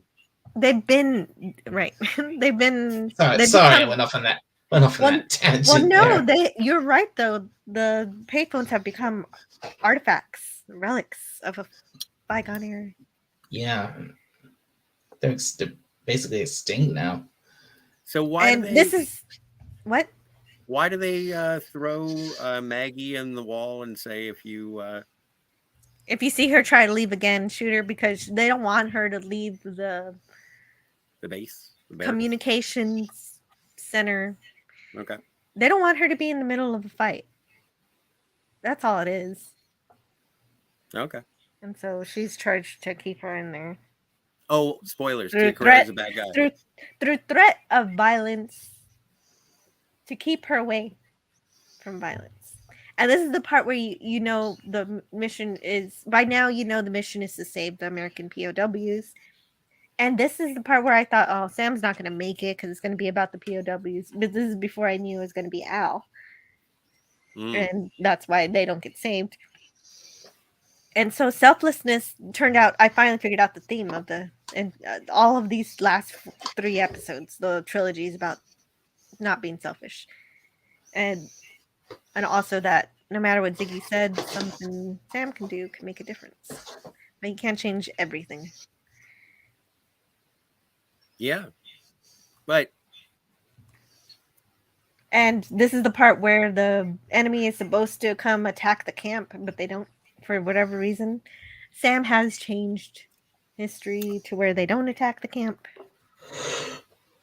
Yeah, because of Cassandra. She's a bad guy. She warned them off. She did. That's exactly what happens. Thank you. She's a mole. A double agent. So, yes, they do some Vietnam stuff. I know you. Oh, right. And then Sam. There's a radio frequency, yes. Yes. And Al that comes Oogles. Up later. Yes. Oogles. Oogles. Oh, no. She put her jammies on. No. Oh, yeah. There was definitely. There was side you know what? There was a lot of side boob. There was a lot of side boob. Yeah, I was also Google. Right, I was thinking, I don't need a screenshot of that. You want it? You got to go watch Quantum Leap. It's my channel. You should get the more risques. Okay, fine. Next time. Next time there's side boob. Oh, I thought it missed it. You didn't even bother screenshotting it, Jill. Hey, come on. I actually didn't do it intentionally. I didn't notice it until later because I rewatched the scene for a reason. And I was like, oh, well, nah, I'm not going to get it. Yeah, fair enough. Going back to get a picture of side boob would be weirder. I hang out with dirty pigs and they want to see side boob. Anyway, so yes. Speaking of dirty pig, she takes advantage of that nature of men to get her way into being a journalist on a mission. But this is Magic's Johnson. Oh, come on! That was close enough to being funny. It was. I'll allow it. Only because Sam is a basketball player. True. So yeah, and so Maggie says, "Let's get it on," and Al is like, "You are barking up the wrong tree. No way." And Sam goes for it. So do they do it? They do it, right? No, they don't do it. I'm the one who thinks with his glands, not you. Do they do it? I don't think they do it. I think they do. You know what? You're the expert. How am I the expert on Scott Bakula? Or sorry, Sam Becket getting down? Just getting down in general. Okay, so yeah, I think that Sam went up or outside or whatever, and Magic took care of business. But then Sam reveals he didn't do it for that reason. He did it because if they bring Maggie along, she's going to write a story about it, and so Al will be able to look up the story in the future and tell Sam how to save his brother. That's the plan. Okay. Oh, right. It's brilliant and it's stupid. Stupid, brilliant. Stupid. Well, no, it's kind of like weak time travel. It's kind of like if no, I'm okay with this sort of time travel questionings. But also it comes back. Well, you have to be to watch this show. Yeah, you do. Yes, I do enjoy the malleable whatever. Yeah, yes, if you don't yeah, I realize that malleable time. If you don't like, if you prefer your time travel with 90-degree angles, this ain't the show for you. And so at some point we lost Alec 451. He did warn us that his internet was wonky. He has returned. He has returned. Hooray! Yes. We thought we'd lost you. You know that you like I said, you know the gel, like the goddamn Wi-Fi in this place. It's just like this. It's like at certain intervals throughout like certain points on the hour, every hour it just drops. It takes several seconds to come back. Well, I'm glad you're back. Welcome back. Hopefully you're okay now. Yeah. And we're on our mission. We're on the mission to save the POWs. Oh, hang on a second. And Mikey Sue's 4 wants us to read the chat. Yep. Which is the thing we could do if we wanted to. Well, we will do. Yeah. Quantum Leap drew from several. I read that one already. You did? And then how much did you hear me say before I disappeared? We heard everything. All the swearing. I don't care that you called me that. It's cool. I forgive you, Dalek. R.I.P. Dean Stockwell, who did a great Al. He did. The one and only, actually. Well, I was basically making it. I was trying to make it before I was trying to make a comment about that, about what's her name, Maggie. Yes. Yeah, trying to make it. Yeah, basically, I was like, I saw that. So she's trying to seduce Magic and or Sam, and she's like, and it was like, oh, a woman using her feminine charm to get her way. We would never see that today. Oh, come on. I think that you see women taking advantage of men, especially. No, women in modern dramas, they use their sexuality against stupid men. It's usually a matching of wits and attractiveness when one or the other of either sex is like, you want to hang out? Honestly, it And works against intelligent men too. It's not even a stupid or anything. well, there you go. See? Men of all ages, all IQs. From your Sam Becketts to your Al Calaviccis. Pulitzer Prize in journalism was what only a few surviving reporters in Nam received at the end of the war. Says Mikey sees 4, and he continues. What does he say, Scott? Jill, the furthest place I've been was the USS Arizona Memorial in Oahu, Honolulu, Hawaii. Very solemn place. I can imagine. The non-contiguous state. I'm terrified of Hawaii. Like, I don't even think that I would. Yeah, it seems like a Why? raft. It's a place that exists because of volcanoes. Exactly. That's what terrifies me. Being like on a mountain that's surrounded by water, I feel like, on a windy day, it could break off. I'm a child when it comes to weird things. That is weird to be afraid of one of the greatest vacation destinations in America. I've never been there. I don't know. Me neither. It's scary. It's like a roller coaster. The only thing that scares me is the Amazon shipping prices. What, to Hawaii? To Hawaii, yeah, because it's out in the middle of nowhere. I'm sure they have to import everything. Well, I'm not looking to live there. Me neither. But if I'm there for a week, I might need something, and Amazon shipping is supposed to be 2 days. Anyway, Mikey sees 4 says. Such a weird thing to say. I wouldn't. For a vacation, you're worried about the Amazon shipping? Like, they have local shops and such. I know, but the shops may be more expensive too because of the shipping prices. Oh, man. You need a helicopter. I do. But then I'd have the gasoline prices, though. They're getting pricey. I wonder what the shipping is on from Amazon. Okay. You couldn't take a helicopter to Hawaii anyway. It's too far. Mikey says, until we moved back into Canada in 2017 myself, I hadn't been outside the U.S. Suzanne, my wife's a native Canadian from Newfoundland. And hello to LDG. Hello, crap, I'm late. No, you're right on time. So, I was reading that as Imlet. And I was like, what? It's Imlet.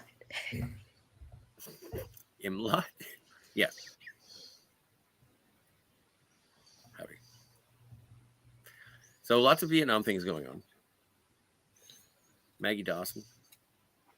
Yeah, and the only thing she's told is do not leave the chopper. Do not leave the chopper.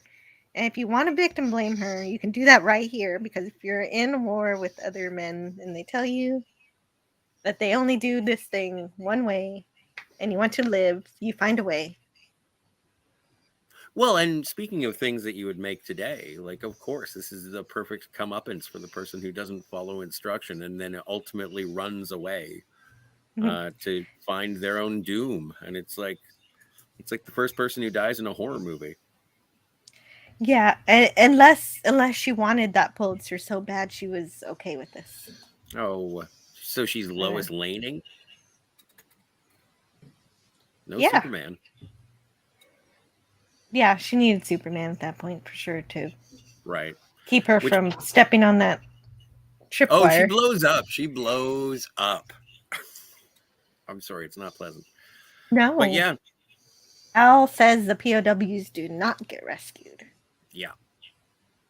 And Maggie doesn't file her report because she dies. She blows up. I wonder. Also, all the helicopter footage that they use, like the stock footage of it, is great. It looked really good. I didn't find out where it was from, but it looked good. Yes. Vietnam, I think. No? Nothing? Okay. Well, so I'm assuming. Look it up myself, so it's a good assumption. Fuck. I swear. My suspension of disbelief is maintained. It is unfortunate, though, as we after having seen the episode, you look back on it, and it's like Al could have totally said, you know who's in that group? But he never does. Yeah, he could have if he want. Yeah, he's like, I want to be with Beth. You got to do this for me. Save me. He never does that. And so that goes along with the theme of selflessness. It is very selfless of Al to not mention that he's one of the POWs, because that would have completely changed the way that Sam approached this mission, because he says, I don't care about this mission. And if he knew it was Al, he would care. Yes. But it would be a difficult choice. It's between Al and his own brother. And Al didn't want to make Sam make that decision. Right. That's how I felt about it as well. So she runs away pretending to pee. No, she definitely pees, but like she should have just peed right there. Yeah. If she's not willing to stick her butt out of the helicopter, at least. At least just hide somewhere around the helicopter. See, she doesn't get tripped up by this one. Oh no, this is back with magic. But you're right. She misses tripping up on the first wire, which is a foreshadowing of when because she's just as oblivious to it when she doesn't trip over it as she is when she does. Mm-hmm.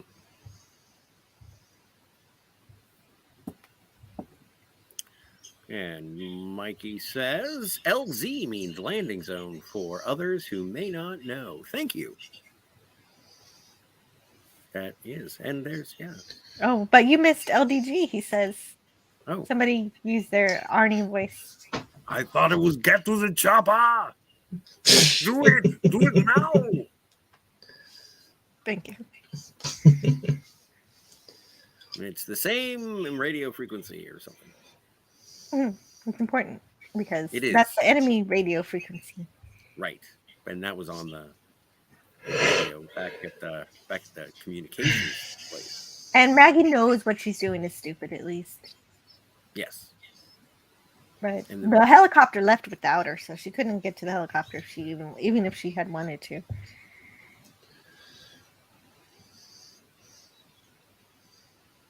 Because they had to complete their mission.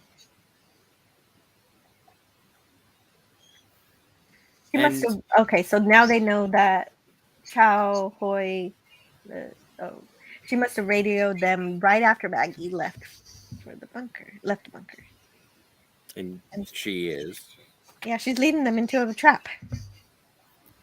Which is, but Maggie does catch the prisoners of war that are one looks back at her. Moved. One looks back at her. She does take a picture. And of course, we don't see it at that point, but that person looking back was Al. Yes. Ah, right.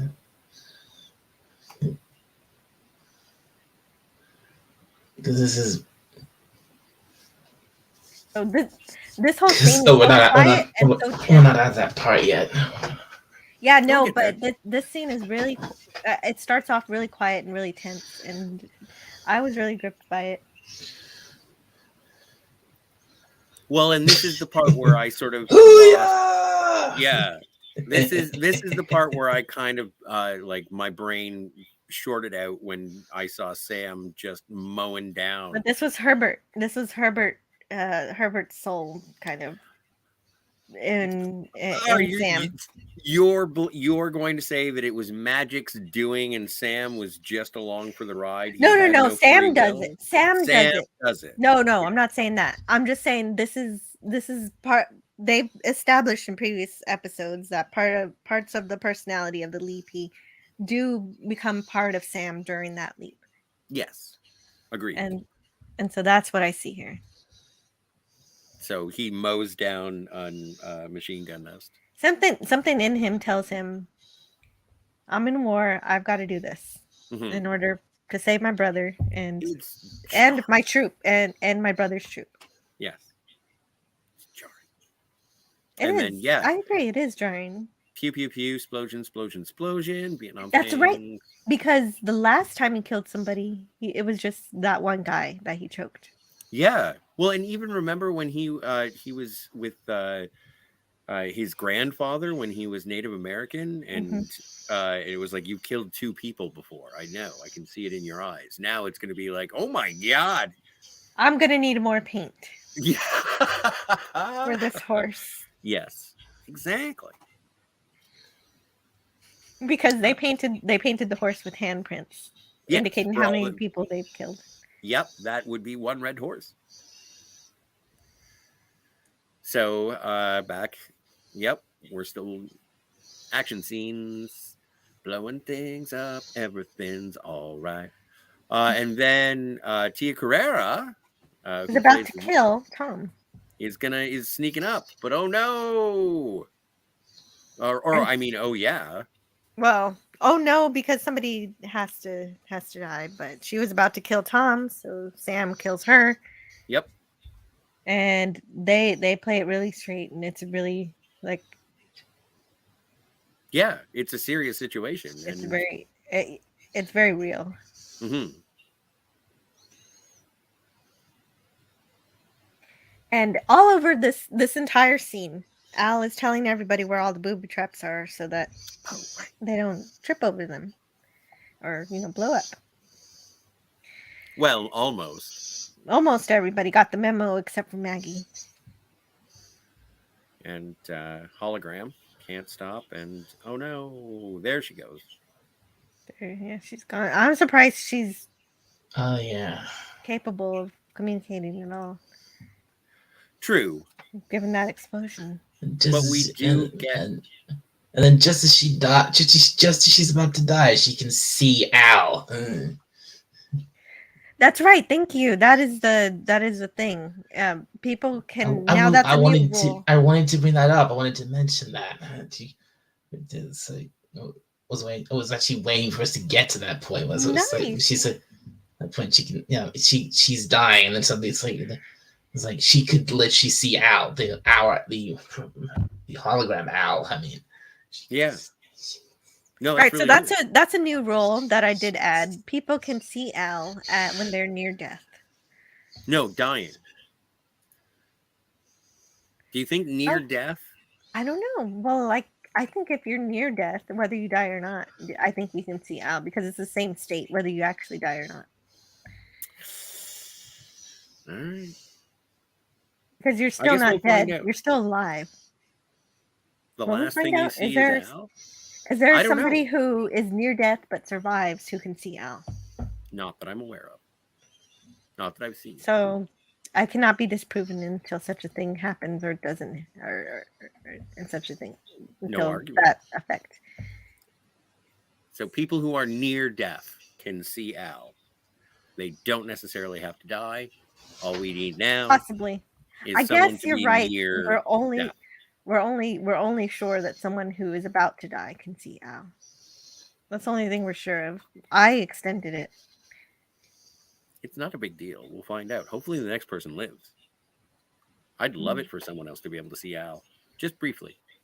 But we get children and animals. They still. Yeah.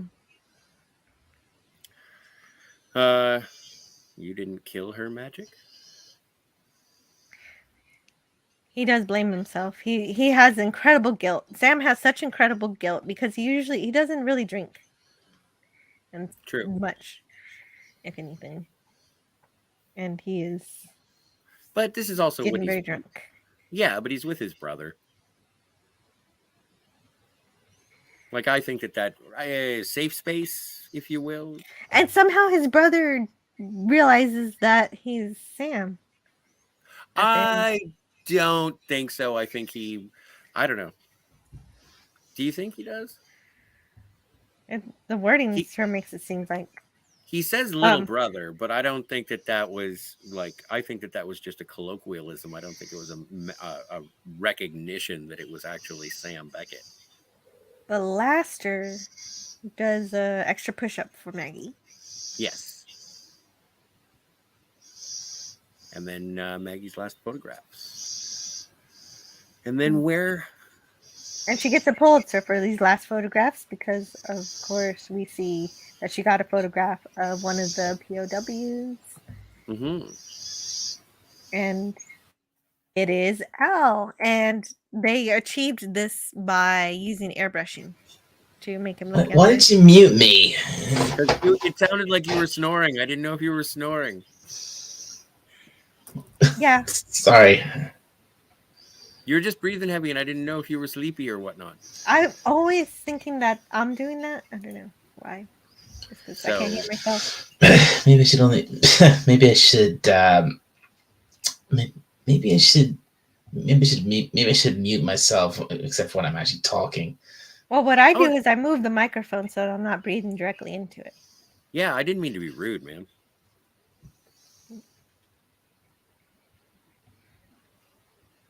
I was free. Up here, I was always free, which reminds me of Shawshank when he says, I'm always playing music. And Mhm. they let you tote that record player into solitary. And it's like, no, it's up here. And so it's April 9th. He's still alive. Does Al make mention of when Tom is going to die? No? He doesn't die. Well, the last episode says that Tom is going to die anyway, but in this episode, he saves Tom on April the 8th, and they don't say after this point that Tom is going to die still. So, Tom is alive as far as I know. That'd be interesting to look back upon. Well, they don't say that he died later in the war. Well, he'd have to die later. Well, at some point, but he might now be alive in Sam's current time. True. So he leaps. Right. He says, "Thanks to you, little brother." Yes. And Aw. And do you think that that's a recognition of Sam? I think so. Huh. Weird. I don't. It is weird. I That's what it question sounds it, of like, course. doesn't it? That's what it sounds like, doesn't it? There's no way for Tom to really know, except for that magic is employing, is talking a lot like his brother. So that's the only indication that he could be. Okay. He could know. And he does make mention of that. You sound like my little brother. And Sam's a Catholic.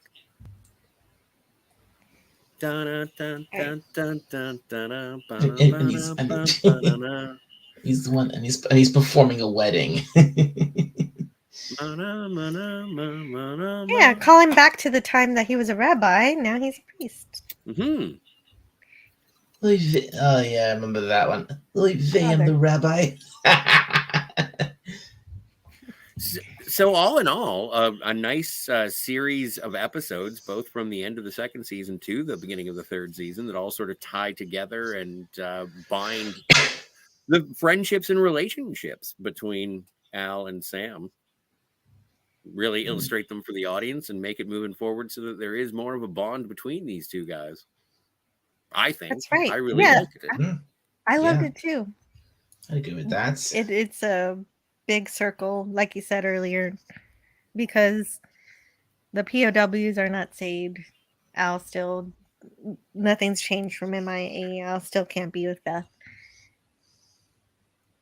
So, but we move forward and we'll see how things go. But I think it's been a valuable sort of mini arc, and I like that we're going to go back. I think we're going to be going back to more episodic adventures, but this has been a sort of nice introspective character drama between our heroes. So I think I just said the same thing twice. But yeah, Dalek, do you have anything that you wanted to add as we wrap up the lead parts 1 and 2? I think we'll do it. We're talking about it here is definitely I think one of me quite a few things I forgot about, because it's been so long since I actually watched these episodes. But but yeah, it's like I mean, I definitely agree with what you're saying, about this whole this isn't like this is almost like not a two-part episode. It's almost like a trilogy, starting with MIA and then finishing with the second part of this, because it's like because the whole thing with the whole thing with Alan Beth, and then it moves on to Sam and his family, and the whole thing with his brother, and then it kind of comes full circle. It goes back to Al, and because the whole mission to if the mission had succeeded, Al would have been saved, and he would have been able to go home and be with Beth. Yeah. I think I really like the way the story is framed, because it doesn't say one way or another which side the writers of the episode is on in terms of the war. It just presents the war. It presents both sides of people fighting in the war and who believe in duty and serving their country, and also Katie, who or anybody who's protesting the war, and along with the Imagine song, which says, "Imagine there's no countries," and is a song about peace. Is a song that personifies make love, not war. So it shows both sides without beating into you which side you're supposed to align yourself with. It just shows it to you, and that's probably my favorite part. Despite the fact it's like, despite the fact it's set, obviously it's set during a war zone, it's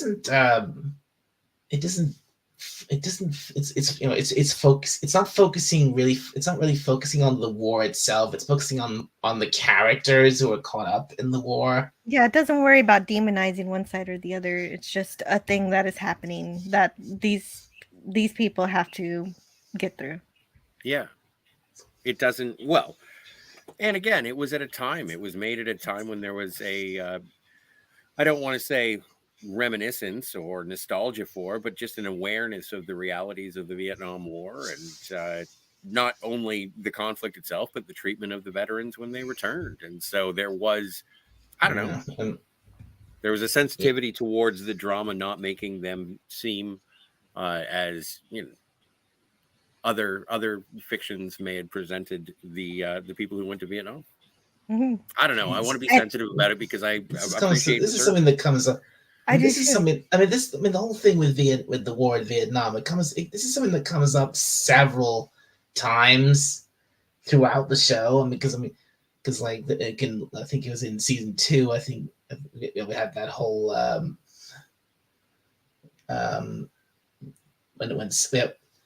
we had the whole thing when Sam leapt into that frat boy, and he was trying to save that girl who was protesting the war. And then it comes, and then we had this episode where he's caught up in the middle of the war, and then later on there'll be another episode where we kind of see like some of the after effects and consequences of the war, especially for the people, some of the poor guys who fought in it. But that's for a later time when we have to get to that episode. I can't wait. Oh, that's a good point. Thank you for that outside perspective of that. And Scotty mentioned nostalgia. The nostalgia also for going home again is something that Sam doesn't usually get the opportunity to do, which is why he thinks that the higher power is rewarding him with being able to see his family again. When in actual fact, it created even more difficult decisions. Yeah, it did. And also basketball. Yes, it was a good time. Yeah, because that's Sam's goal, is to put right what once went wrong, but it's not always for him to decide what exactly that is. Well, isn't it one of the rules of Quantum Leap? You don't do anything that would alter your own life. Well, I think that's the rule that they came up with, but it seems like a rule that is impossible to do when you want to make really good dramatic television. Makes sense. So, I guess I'm done. You guys want anything else? Yeah, read the chat and then we can be done. All right, sounds good. Sounds good. Mikey says, "A life for a life. Tough pill to swallow. Moving forward." Oh yeah, totes. It's just weird when you see a life for a life being enacted by Sam Becket, where it's usually solve the problem as opposed to having anyone die, or like the smaller problem of all you have to do is stop this person from dying, which isn't a small problem, but it doesn't usually. Like it was kind of a special occasion when Sam killed people before, and then seeing him actually take a machine gun too. I know the enemy and all that, but it's like seeing Sam with a machine gun. It's just a not weird thing. within his character. Well, I felt the same way about him playing basketball. There's a world of difference between shooting. No, I know. Shooting, mowing down people with a machine gun is worse. But both the things are out of character. Yes. It might have been implied at the end that Tom innately knew who Sam was. I would kind of accept that, and please, I know that I'm in the minority here, but I would accept that if they hadn't already said that Maggie could see Al. And if you pile on the fact that Tom can see Sam or something along those lines, I think it was just he was likening him. No, I don't think he saw Sam. I thought he still saw magic, but he knew somehow that the spirit of his brother was somewhere through this guy. Like, he felt like his brother was with him. Yes, that I understand, but I don't think that it was because he thought that he was magic. Or, sorry, Sam. Mikey says, this episode still haunted Al. Yeah. And it makes sense. Big shout out to Mike Post. Good call. Provided a lot of great music for this series, too. And again, the Mill Creek Physical Media. You should totes check it out. But I thought that Mike posted his last episode somewhere last season, and that we have a new person. I didn't know we lost Mike Post. But yeah, Mike Post works on seasons 1 and 2, and then somewhere in season 2 near the end, he does his last episode, and I think I remember you saying that. Yeah, because I noticed. Yeah, I noticed it. It occurred. Let me see who it is. Who makes the music? Makes the music. The music is by Belton Ray Bunch. Velton Ray Bunch? Yeah. Okay. That's what it says. BRB. Outstanding. Well, that is the chat and the loop, I think. Yeah, did you read this one about Tia Carey, plays the Vietnam girl who they find out is a spy? I went through Tia Carrera's full filmography. Oh yeah, you did. From Cassandra from Wayne's World and lead singer of and bass player from Crucial Taunts. Also the lady from True Lies and The Relic Hunter, if you recall that. It was a Tomb Raider ripoff. I think it was a Canadian show. Then I suppose we're good. Yeah? Yeah. Oh, except tomorrow I'm going to have my 400 subscriber celebration. So nice. Oh, yay. Join me for that at noon Central tomorrow. And if you're listening to this on the rerun, that's 6 o'clock here for me. And, I might not be able to. I might not be able to make it. Oh, dang it! Wait, I might have it at 10 a.m. Central, so you might be able to make it. Well, I just remembered. I mean, if you have it, I would say if you have it, like, what do you say, 10 o'clock your time? Mm-hmm. That'll be 4 for you. Are you East or Central, Jill? I'm Central. Right, that's 6 hours. I like how this is a show about time. This is a show about time. That's 6 hours difference. That'll be like That's 4 o'clock. That's 4 p.m. for in the afternoon here. I think I might be wrong Yes, about that. that's right. That's what I said too. I'll be able to. If you're starting around that early, I'll be able to pop in for that. Sure. Yeah. Okay. I'll send you a link. Mikey Sues 4 says Mike Post is still alive at 78 years old. Jill, it's your turn to say the thing. Oh boy.